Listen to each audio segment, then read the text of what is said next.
Hello, this is Gerald Turvas. If you would really like to know the meaningfulness of letters in words and realize how much they are also directing our mind into a certain direction that is intended and that it is described via these letters, I suggest that you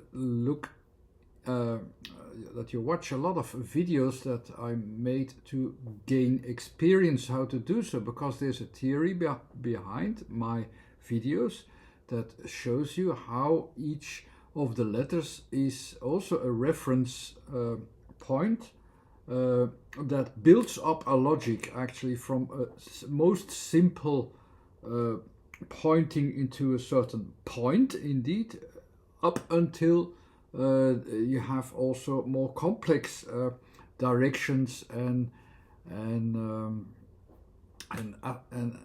elements that guide you to which direction to watch actually and what to deal with in these things, with the elements of time, with the elements of placement, and so on. So it is like almost like a calculation that takes out the most simple associations derived to almost like a point or a move or a kind of context that you can derive to that letter.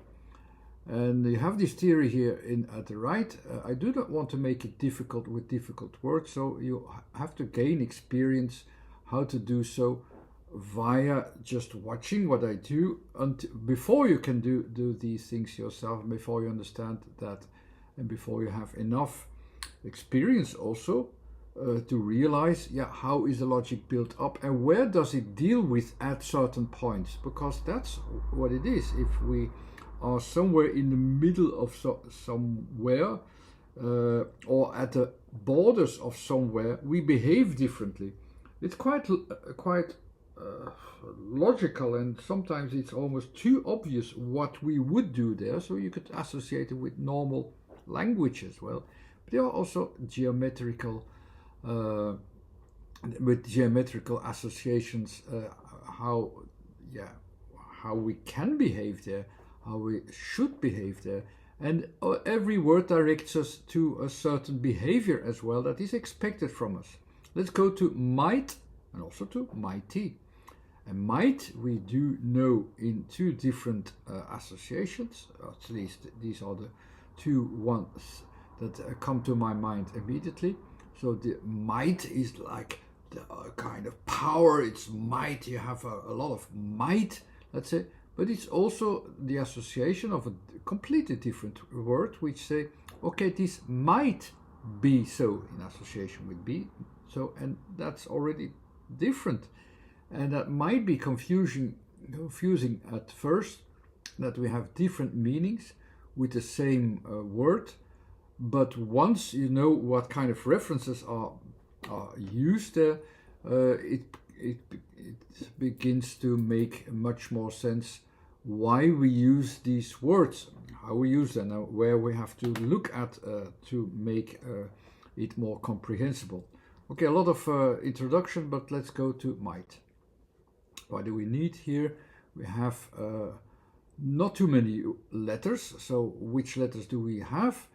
There are three categories. One category of letters with points in space, so that where you have a reference where you want to see the things very clear and very almost physical in a way, so that you point to that direction.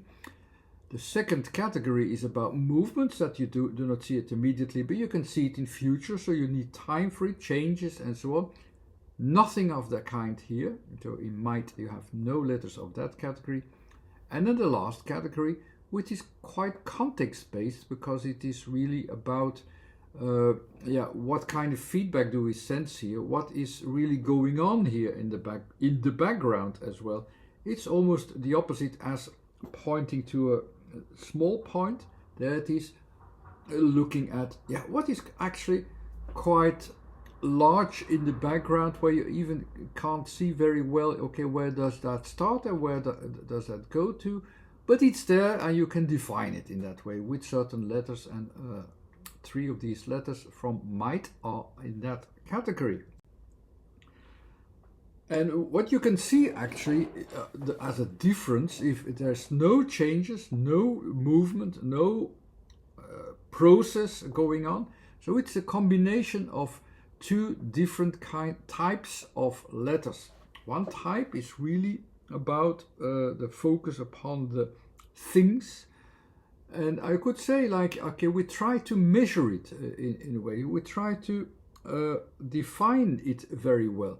We want to have it as clear as possible, and these measurements, as you use them in space, are measurements so that you can derive them to something you can count on, of course. The other opposite of the letters is more about the all these letters are related with continuations, with values as well, but not values in that sense of really a point where you have where you can find a measurement, then say, but no, more the value of what is ongoing on, the definitions, the activity, all the continuous definitions in the background. So it's almost like you have a definition and you have the placement of where you can find that definition. This contradiction is there without movement, so it is about that comparison that we can immediately already derive from the idea that we only have these 2 categories.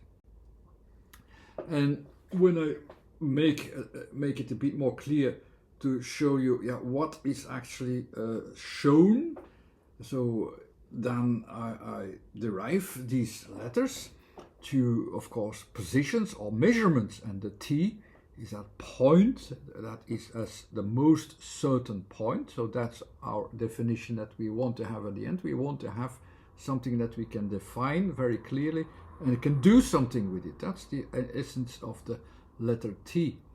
The M, also in the physical realm, is more about, it's at the edges, so it is expanding, it is enlarging, and it is focusing upon that physical enlargement, that it is growing to also to something extra, something else, so to its maximum actually of physical enlargement, so that it will also reach other points, other things, and so on. So that's the and beyond the physical as well. That's that enlargement of M.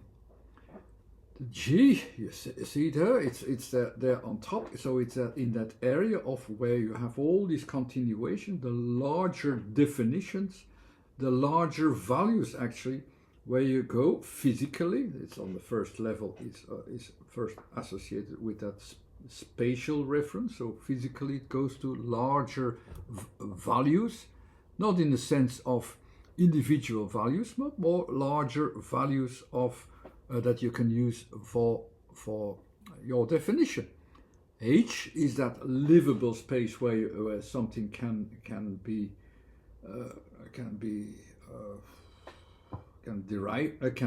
itself, let's say like that. And the E is really that point where you can find a new value. How do I come to these conclusions? It's that logic that you follow, and then in the end you can make definitions. So the definitions I give now are from that order of logic, where and therefore you have to look at various videos as well, maybe read the book as well to get used to it.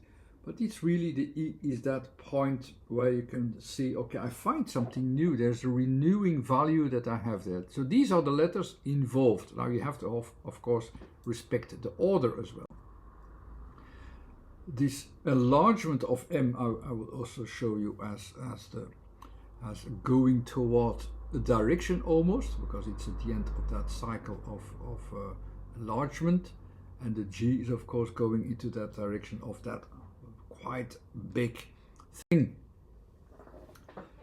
What we should not forget is that the the way we look at things in the first 9 letters, where we have the physical points in space, they really go to clarity of vision, with sharpened vision, sharpened focus, and so on, while the last category is the other way around. So that's why it is also focusing upon the general terms in the background. What do we have here? While the first 9 letters are about what we built up almost physically, the last 9 positions are more about, but what's the real feedback there? So we build up something, but it will have an effect on us. It's this background effect, the resonance as well. So all these letters have resonance in them. The E, the have a kind of spatial references that open up. In H, it opens up space. In G, it gives reflections. So that here you see these reflections. So you always have to deal with that. So when you have the might or the mighty, which is about enlargement that we want to measure, it also goes to more reflections. So you have a lot of reflections. It opens up of its reflections. And there I want to find something, because the T is the last letter. With E, I will find that something new that I recognize there. And with my T is the extra letter. In this case, is related to timings, going towards somewhere, going to change something. It has more the function of, okay, let's go there. There's a direction that I want to go there. It's that physical direction, the Y. It's that physical direction that I will go to somewhere. I will go to that part. So might, you see these quite big possibilities of feedback. So you don't know beforehand what it will be. But with the Y to it of the mighty, you go towards it. You have the impression that now let's go there. Let's go to that enlargement as well of possibilities. And that's what. And then the possibilities are reflected in the resonances, in the feedback processes that are going on there. And the E in that word of mighty is looking for that new element. So you have a lot of resonances, and you start to recognize almost like patterns that come forward, or directions that come forward.